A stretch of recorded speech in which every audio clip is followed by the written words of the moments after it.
नमस्कार दोस्तों, स्वागत है आपका एग्जाम बुक चैनल में। दोस्तों, इस वीडियो में मैं बात करूंगा, बहुत सारे ऐसे बच्चे हैं जो कि लगभग हर एग्जाम में फेल होते हैं। 49,000 वाली जो वैकेंसी थी अभी जो कांस्टेबल की आई थी उसमें भी वो लोग फेल हो गए। और आज वो जो लोग लड़के पास हुए हैं वो लोग ट्रेनिंग पे जाने वाले हैं। तो कहीं ना कहीं एक बहुत ज़्यादा बुरा एक लगता है कि यार मैंने ऐसी क्या चीज़ करी थी जो कि मेरा सिलेक्शन नहीं हुआ। तो मैं बस उनसे ये कहना चाहता हूँ कि जब आपसे सारी दुनिया कहती है कि हार मान लो, लेकिन दिल धीरे धीरे से कहता है, मतलब आपका जो है अंदर से अपने आप को बैठाओ, अपने आप को एक शांत जगह पर ले जाओ और वहाँ ये पूछो कि क्या यार मैं एक एग्ज़ाम में फेल होने के बाद या मैं 4 एग्ज़ाम में फेल होने के बाद क्या मैं इससे पीछे हट जाऊँ। मतलब इसलिए ही मैंने ये तैयारी करी थी कि मैं इससे पीछे हट जाऊं। तो इस चीज के लिए मैं बात करूंगा कि 49,000 जो वैकेंसी थी, 49,000 वैकेंसी, या फिर किसी भी एग्जाम में जो बच्चे फेल हुए हैं वो क्या करें आप। तो देखिए, अगर आपका ड्रीम है सिर्फ वर्दी पहनने का, तो वर्दी पहनने के पास आपको कम से कम मिनिमम 3 मौके मिलेंगे। देखिए, मैं कोई बहुत बड़ी बड़ी बातें नहीं करता हूँ, मैं प्रैक्टिकल ग्राउंड पर आपको समझाऊंगा कि क्या चीज़ ऐसी हैं जो कि आपको करनी चाहिए और कौन कौन सी चीज़ ऐसी हैं जो कि आपको सुधारनी पड़ेंगी। सबसे पहली बात कर लेते हैं कि आप 49,000 वाली वैकेंसी में फेल हो गए। इसके बाद आपके पास कौन सा चांस है। जेल वार्डन कितना बढ़िया एग्जाम है, मैंने आपको सीधी चीज सारी चीजें डिटेल में बता रखी हैं कि जेल वार्डन किस तरीके से कांस्टेबल सिविल पुलिस से बेटर है, कांस्टेबल पीएससी से कितना बेटर है। देखिए, दुनिया में कभी कभी हमें जो है ना दूर से चीजें बहुत अच्छी नजर आती हैं कि यार बताओ यार इतना बढ़िया रोला है, ये है वो है फलाना है टिमकाना। लेकिन कभी आप उस इंसान से पूछो, देखिए खुश तो कभी भी जो है बड़े से बड़ा आदमी भी खुश नहीं रहता है। ठीक है।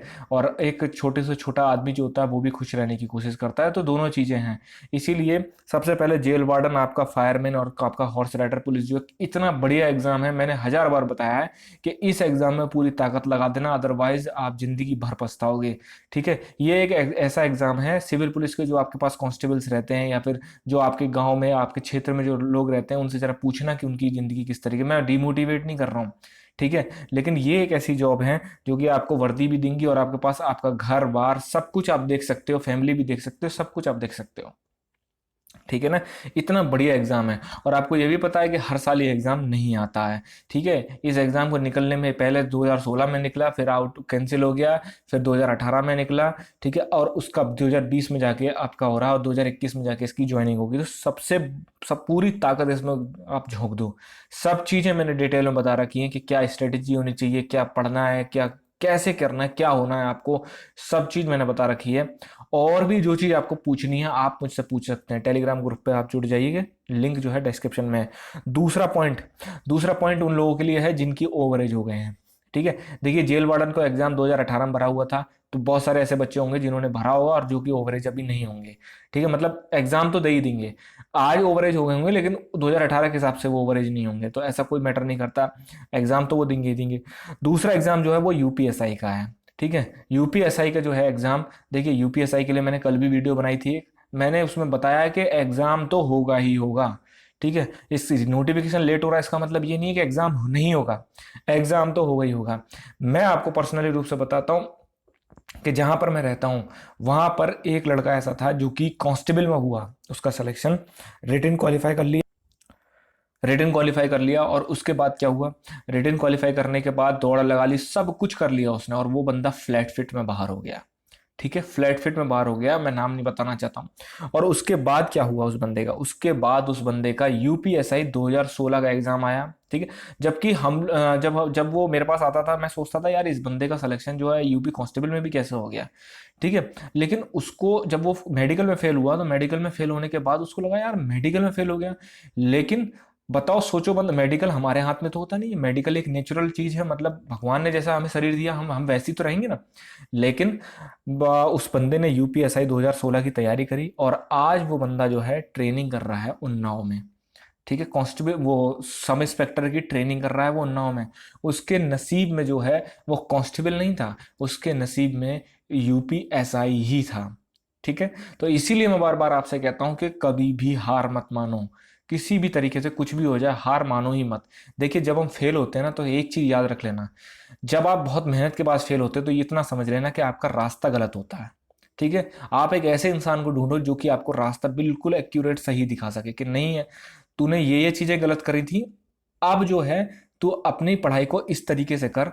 आता सबको वो, सबको वही है, लूसेंट सब पढ़ते हैं। ठीक है। मैथ सब सेम पढ़ते हैं। लेकिन सिलेक्शन क्यों कुछ चंद लोगों का होता है, उसमें भी एक रीज़न होता है। ठीक है। तो यूपीएसआई जब 2016 में उसका सिलेक्शन हो गया, तब वो मेरे पास आया, कह रहा भैया मेरा सिलेक्शन जो ऐसे ऐसे हो गया।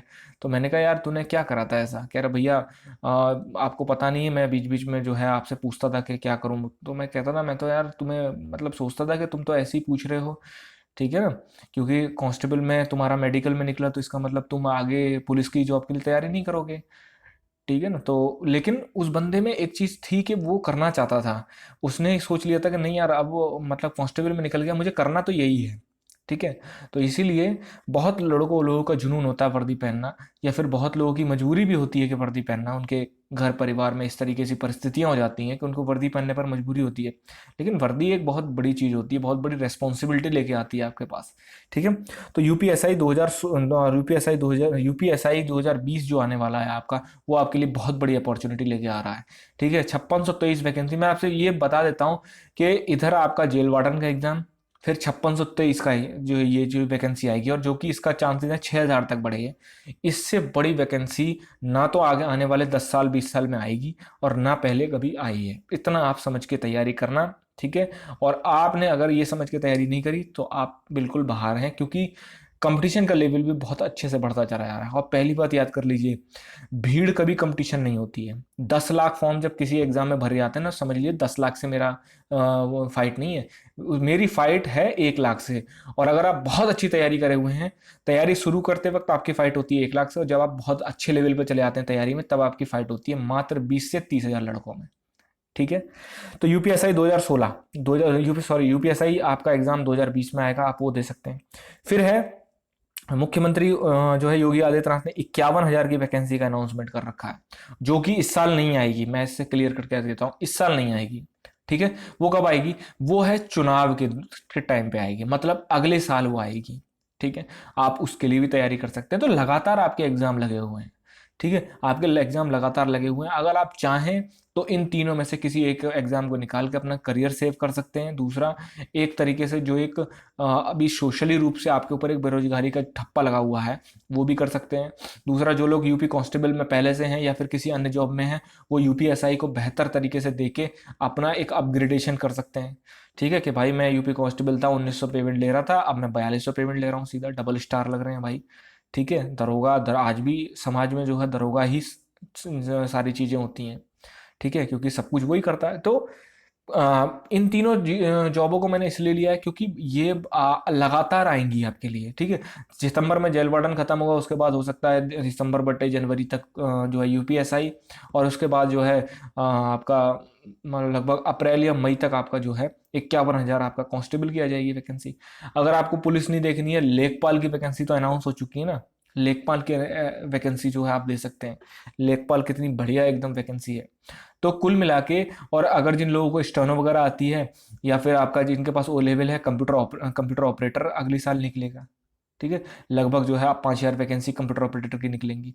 उसका रीज़न ये मैं बता देता हूँ, क्योंकि बहुत सारे कंप्यूटर ऑपरेटर्स जिन्होंने जो है जॉब छोड़ के वो स्विच कर चुके हैं दूसरे डिपार्टमेंट्स में, या फिर दरोगा बन चुके हैं, या फिर पीसीएल में जा चुके हैं, या फिर नहर विभाग में जा चुके हैं, बहुत सारे, ठीक है। ऐसे लोग हैं जो कि छोड़ चुके हैं। तो इसलिए कंप्यूटर ऑपरेटर की वैकेंसी जरूर आएगी। स्टेनो और गोपनीय सहायक की वैकेंसी जरूर आएगी, जो यूपी पुलिस में जो गोपनीय सहायक होते हैं, ठीक है, उनकी वैकेंसी जरूर आनी है आपकी। तो बहुत सारी वैकेंसीज हैं। जिन लोगों ने ओ लेवल नहीं किया, वो ओ लेवल अभी से करके रख ले, क्योंकि देखिए कोई भी सर्टिफिकेट होता है, कोई भी चीज़ होती है, वो हमें एक अपग्रेडेशन देती है। अब मान लीजिए जैसे आप यूपीएसआई दे रहे हैं या फिर आप कांस्टेबल दे रहे हैं, उसमें किसी सर्टिफिकेट की जरूरत नहीं पड़ती है, ठीक है। उसमें सिर्फ आपका कांस्टेबल के लिए इंटर होना चाहिए, और दरोगा के लिए आपका ग्रेजुएट होना चाहिए। लेकिन जब आप ओ लेवल कर लेते हैं, तो ओ लेवल करने के बाद आपको फ़ायदा क्या मिलता है? तो सबसे बड़ा फ़ायदा मिलता है, जैसे आप कंप्यूटर ऑपरेटर का एग्ज़ाम आ गया, आप उसमें भर सकते हो, ठीक है। आपका गोपनीय सहायक आ गया, उसमें भर सकते हो आप। कंप्यूटर ऑपरेटर में क्या भाई, टाइपिंग ही तो माननी पड़ती है। टाइपिंग सीख लो, 1 डेढ़ महीने 2 महीने 4 महीने में आपकी टाइपिंग बढ़िया हो जाएगी, कोई प्रॉब्लम नहीं है। लेकिन आप सोचो ना कि आप ये डिपेंडेंट नहीं रहोगे कि नहीं यार अगर मैं ओ लेवल होता ना तो यार मैं कंप्यूटर ऑपरेटर दे देता, यार बहुत अच्छी नौकरी है यार।